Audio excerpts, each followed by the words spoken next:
But we're going to really check two of these boxes in one product. We're going to talk about income. And I think just as important as the income side is the legacy side of the equation as well. So we're going to start at the top, and we'll talk about the legacy as well. The name of the product is the Athene Agility Indexed Annuity. And this is really an income product. You know, if you have accumulation needs, we've got a couple of great products other than this that do a great job there. But for your client that has income needs, specifically longer term income needs, and as we'll get into the nitty gritty of this in a minute, you'll see that if you have a client that needs income more immediately, this is not the product for them necessarily in terms of the rider benefit. But there's a unique free withdrawal feature this product has that may allow some of those income needs to be addressed. So we'll get into that in a second here. So the Athene Agility really helps build a strong foundation for a client's retirement by building a really an industry-leading benefit base. Notice I said benefit base. I did not say income account value, because as I mentioned at the beginning, this does more than provide income. It provides a potential death benefit as well to the beneficiaries on the contract. We'll talk about some enhanced income as well as an enhanced death benefit opportunity, and cover one or two additional features that are unique to this also. So let's kind of get right into it, and we'll talk about really how this thing works, how it grows. Let's get into the benefit base and how it really impacts the client's future. So the benefit base basically helps determine two things. It helps determine the lifetime income amount they get, and there is a 10-year wait, by the way, for income. So that's why I said if your client has immediate income rider needs, this might not be the product for them. But if you have clients that are younger perhaps, or don't need income from the rider for 10 years or more, this is the product for them, and you'll see why in a few minutes. So again, one of two reasons. First reason is the benefit base helps determine the lifetime income they get after 10 years, but it also determines the rider death benefit as well. We'll get into that at the end on this. So we'll give you a dollar example here, but just know that right out of the gate, the client's going to see tremendous value in this benefit base. So if the client gives us $100,000, we're going to immediately increase that benefit. And I'm sorry, I didn't mean to say 100 grand is the only way you get that benefit. There is a minimum of 10,000 for this policy. So just know that whatever they give us north of $10,000 for the initial premium, we're going to apply a benefit-based bonus of 25% right out of the gate. So that means whatever they give us, their benefit base is that plus 25%. So in the example I gave you, $100,000 turns into $125,000 for income and death benefit purposes on day one at the stroke of an application or a signature on that application. From there, it continues to grow in quite a meaningful way. Now, this isn't a traditional roll-up type benefit base or income rider. We are strong believers at Athene in the indexed engine. We think we have some of the best index strategies year in, year out. We're some of the top performing strategies for clients. So we're going to use that construct to grow the benefit base. So again, we'll take that initial 25% and add it on day one to their premium for benefit-based purposes. From there, whatever they earn in a given year, or if they have a 2-year strategy is every 2 years, whatever they earn in a given year in their contract, we'll take that dollar amount, we'll multiply it by 175%, and we're going to add that on top of their benefit-based value from the prior year.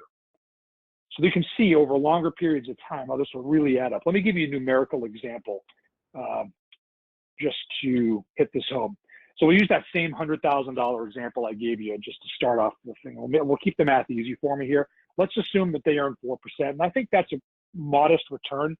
I think if you don't think your indexed annuity will earn 4%, you probably shouldn't sell the indexed annuity. I think these things are designed in the sweet spot for, let's call it 4 to 6% a year on average over the long term. So better than a fixed indexed annuity, or better than a fixed annuity rather, better than a CD for sure. I've seen returns quite a bit higher than that. But I think the sweet spot here, if you set your clients up for a 4, 5, or 6% average return, I think you're going to do a great job. So again, let's go day one. $100,000 comes into Athene. We take that 100, add 25% for benefit-based purposes, and that benefit base with the bonus goes to 125 on day one. Let's assume in that first year we earn 4% on our index. Again, pretty modest return, I think. So what that does is provide accumulated value, $100,000 plus 4%. The math is easy. They earn $4,000. So we're going to take that $4,000. We're going to multiply it by 175%. That turns into $7,000. So 4,000 times 175% equals $7,000. We're going to add that to the benefit base that they started with. So that 125 plus the 7, now after just 1 year, for death benefit and income purposes, they've got $132,000. And that's their new low point. That just continues to increase each year that there's growth in the contract.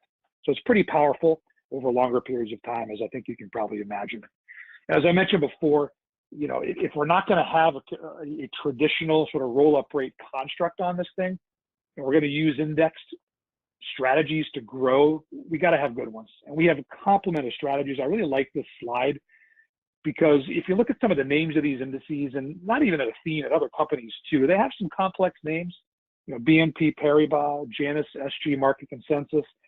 Those are terms the client may not readily recognize, but what they do recognize are things like large cap US equity, maybe a balanced approach or growth and income. And what we've done is kind of deposit these strategies into these parameters that clients really understand, you know, that they have a 401k or if they're in the marketplace, they know things like large cap, balanced, and growth and income.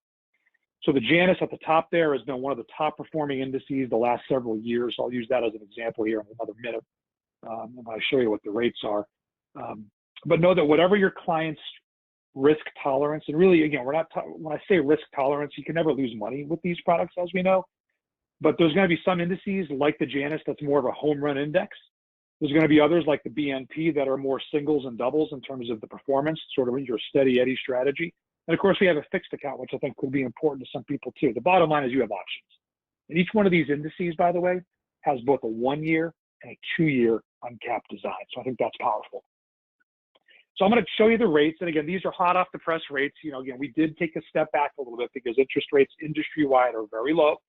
So, you know, not totally unexpected. And again, we're not alone in this, but I want to kind of just give you some perspective here. And we're going to look at specifically the Janus 1-year strategy. You can see that's a 35% participation rate. And if we stop there, you're probably thinking, gosh, that's horrible. I mean, I've seen strategies in the marketplace over 100%, 140%. What I need you to understand is that you have to, whenever you see those high participation rates, you've got to make sure you ask that company, well, what is it participating in? Because if you're going to sell a strategy with 125 or 100% participation rate, and the index is very conservative, those returns are not going to be very great year to year. It's not designed to do that. So I'll give you an example. That SocGen or that Janus index that we talked about there, that 35% participation rate today, year to date, the S&P 500, to give you some perspective here, has done about 19% year to date. Year to date, that index that has a 35% participation rate has done 18, almost 19%. That's almost matched the S&P 500. So now what we do though is apply that participation rate, right? So let's go back to our example. We'll take 35% of the 18 and we get about 6.3%. So if we look at our math here, what we'll do is we take that 6.3%, or in this example, that'd be $6,300, right? Off of a $100,000 case. We multiply that by 175, and that goes into almost just over $11,000. So in this example, even with a rate of 35% in terms of participation, the client's getting an $11,000 increase to their benefit base.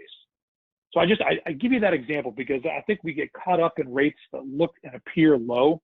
The reality is I'd rather have 35% of 18 than 100% of 4, for example, right? Because again, there's only 100 cents on the dollar, and I just want you to understand the perspective as to how some of these strategies perform versus others. So that's deferral. So with that, once the client, assuming they wait 10 years and they're ready to draw their income, this increases each year. So between the ages of 55 and 65, the payout percentage increases by 20 basis points each year. And from 65 to 80, it increases by 10 bips a year. Now, I like this feature because oftentimes what we're seeing in the business, or what we've seen in the business over the last several years, is we have an income rider or some sort of income product or a benefit. And it's typically the payout percentages are bracketed in 5 to 10 year increments. So you may have, say, a 3% rate from age 50 to 55, and then maybe 4% from 55 to 60, and so on and so forth. The problem is the client doesn't get the benefit of aging each year, right, for an increased withdrawal. They have to wait a full 5 years to get a higher payout. With this product, they don't have to do that. Each year they age, it goes up 20 bips until age 65 and 10 bips all the way through age 80. So I think that's a very client-friendly withdrawal benefit there. So during the income phase, what's great about this product is that this is designed to really keep up with inflation and grow as the income needs to grow for the client. And it does it a couple different ways. So we're going to grow their income each year, potentially. In addition to that, we're going to continue to grow the benefit base as well. Most products, most income or benefit-based products in the business today, once you trigger the income rider, typically that benefit-based growth stops. This continues to grow, and that's really important when we've got a death benefit on the back end of this as well. So let's step back a second. So let me tell you how this increases for the client as well. So in our example, we're going to say this client has waited 10 years. They've decided they need income, and they're going to trigger the rider benefit. Let's assume that that gets $10,000 kicked to them every year out of the policy. Now, in every year that they earn some sort of return on their contract, we're going to increase that annual payment by that same amount. So if in that same year, for example, we use that same 4% we used earlier, if they earn 4% on their contract and their accumulated value, that means next year's payment is going to increase by 4%. So that 10,000 goes up to 10,400, and again, that becomes their new low point. So each year there's indexed growth to be had. It's going to increase their annual payment by a corresponding amount. Now, behind the scenes, again, the benefit base is still going to increase. So they're drawing 10,000 a year, or in this case, it goes up to 10,400 after the first year because of the growth they had. In addition to that, we're still going to take that growth and increase it by 175% and add it to whatever's left on the benefit base. Now, again, if this were just a straight income product, that wouldn't make a difference. But this is a death benefit piece as well, and that's huge because the more that we're able to increase the benefit base, the longer that benefit base is going to last, increasing the chance the client's going to have money to pass along to their beneficiary, even though they're still taking money out each year. It's a powerful example, and it illustrates amazingly well.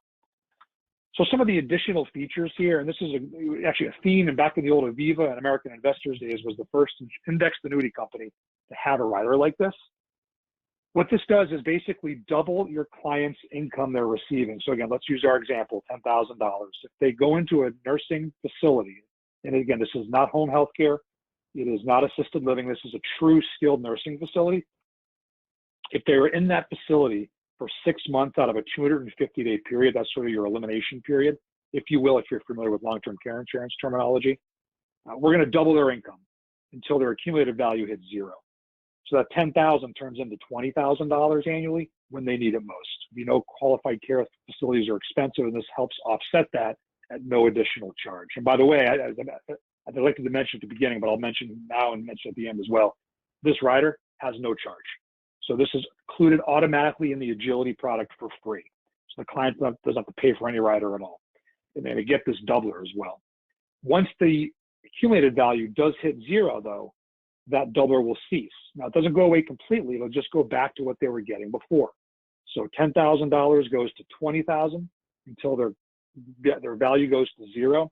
Then it goes back to the $10,000 they were getting for the rest of their life.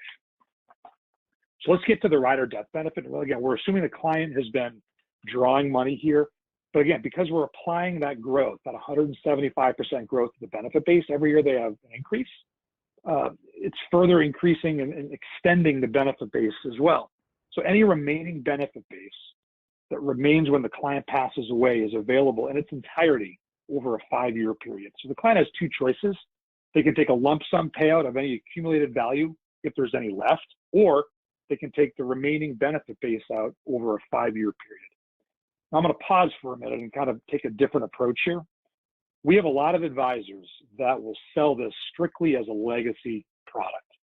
And the way they kind of talk about it, because I mentioned that there's a 10-year wait or a 10-year hold, if you will, for income.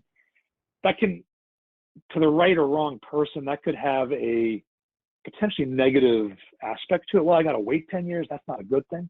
We have an advisor in the Colorado area that uses this. And the way he explains it is, look, what we're going to have here is we're going to get you a great death benefit with no underwriting. And after 10 years, you can actually access that death benefit as income if you want.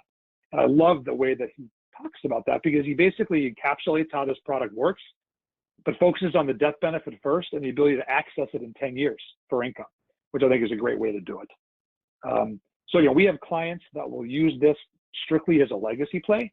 They have no intention of receiving income at all. In that case, the benefit base is going to continue to grow and grow and grow by that 175 clip I mentioned before when there's growth there each year. And again, that entire value is available over a 5-year period. Chances are it's going to be a lot higher than their accumulated value. And I also like the planning aspect of this. By requiring this to be paid out over 5 years, it lessens the tax impact for the beneficiary, so it's not all in 1 year as well. So a lot of different ways you can kind of position this product. It's available nationwide, which is great news. If you're in one of those special states like California, there's a couple of different tweaks, or Massachusetts like my state, but it is approved everywhere except for New York. Issue ages 40 all the way up to age 80. You can see a minimum of $10,000. You can see the surrender charges. For those of you that are in a broker-dealer situation, it's a 10-10 product in terms of friendly product. And again, the big thing here, everyone, all that I've talked about is included automatically in the product, in the Agility, with no fee. There's been a lot of income riders that have been sold over the last 10 or 12 years in our business. And I've heard of some people say that, clients oftentimes will not remember they have the rider, right? And they may have a year in the marketplace where they didn't earn anything in the index, but the rider charge still comes out. So you've got to go back to them and explain why their account balance went down by the cost of the rider. That's a conversation you will never have to have with the Agility, because this is a free, no charge rider. So again, the big bonus up front, the great increases each and every year that there's growth to be had on the contract value for their income and the benefit base, and just an industry-leading death benefit as well. So again, we have a couple sales concepts that I'll kind of close with here, Scott, and then I'll turn it back over to you to see if there's any questions. I covered a lot of information in a relatively short amount of time, but I want to make sure, again, it's Friday in the summer. I want to give you some time back in your day if we can do that. So I appreciate your time once again. So this is a piece that's client approved, and I'm not going to go through it, the whole thing, but basically it talks about the rising cost of healthcare, and talks about how inflation doesn't retire when you do. And oftentimes the inflation rates of healthcare is double, sometimes triple what inflation is today. So you need some sort of hedge. You need some sort of product to help keep pace with that. And this is a perfect product to do that. So it helps introduce the story of the Agility and how it may offset some of those healthcare costs later in life. One of my favorite ideas, actually, before I get to this, I want to say one more feature I did not mention, and I'm going to actually go back here a few slides. Scott, forgive me. The free withdrawal feature is pretty unique. There's maybe one, maybe two other companies. I think it might just be one, though, that has this feature. Typically, indexed annuities have a free withdrawal feature. They work a little differently, but by and large, typically you get 10%.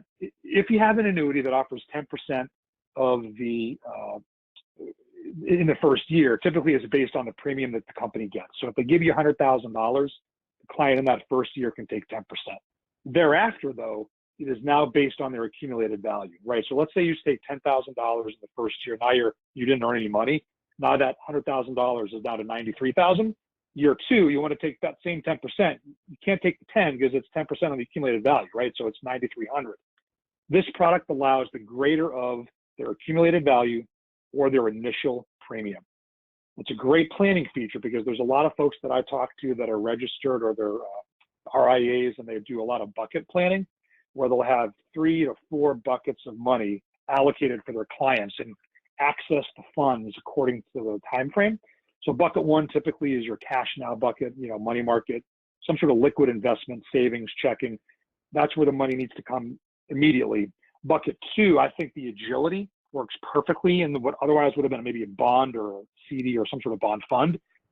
Again, no risk here. And the client can take out a level amount each and every year based on the premium that they gave us. It's very unique. So again, $10,000 comes out in year one. In that same example, if they only have $93,000 left, they can still take the same $10,000 because it's the higher of their premium that they gave us or the accumulated value. So this is a great product to use for bucket planning as well. So Scott, I'm going to close with an idea. I promised I would do this. This is an idea that is being used weekly by a big advisor in my neck of the woods. Again, I'm in the Boston area, but he happens to live in Western Massachusetts. And I'm going to kind of set the stage with you first, and then I'll kind of go through an actual case that was sold. So let's talk about pensions for a minute. You know, if you're on the phone here and you have a pension, first of all, congratulations, because there's not a lot of people with pensions, but more than you think, which is interesting, because we all know that if you go to work for a company today, or you're in your own, you're in your own business, you may have some sort of 401k plan, profit sharing, but what you typically don't have is a pension anymore. All that said, though, even though very few companies offer them today, there's still a ton of companies that have a ton of pension assets on their books. So of the Fortune 500 companies out there today, 51, over half of them employ workers that still have pension benefits. They may not offer them to new employees, but chances are roughly half of those companies have employees that have been there a while that have pension plan assets. And believe it or not, it's over $500 billion across the country in pension plan assets today. Again, even though we're not getting new ones, there's still a lot of existing assets. So $500 billion opportunity here, everybody.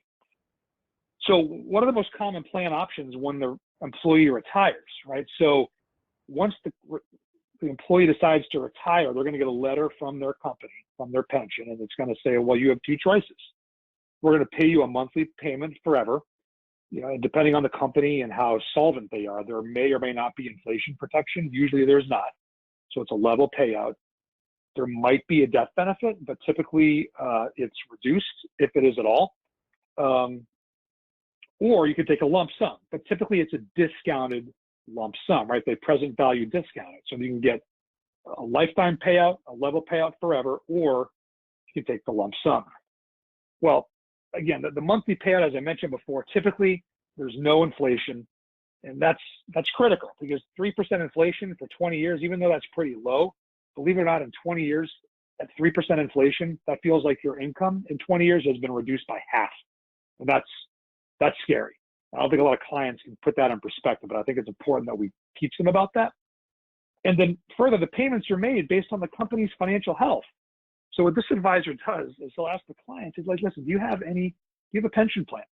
And, you know, they may say, if they say yes, the next question he asks is, well, do you trust your company to pay you forever? And he says 99 times out of 100, they say, heck no, I want my money. Forget it. They're not going to pay me forever. I want out of them, right? So the more popular option today is the discounted lump sum, or the buyout option, right? So it's discounted present value, but it provides them more control, more flexibility. They can dial in inflation protection based on planning with you, right? And there's also a death benefit potential there as well. So they control the asset, you control the asset. But what do they do with the lump sum, right? So they can roll it to an IRA, but then what? They can fund that with managed account, with stocks and bonds, mutual funds, CDs, but there's still risk there. Why don't we use an annuity like the Athene Agility?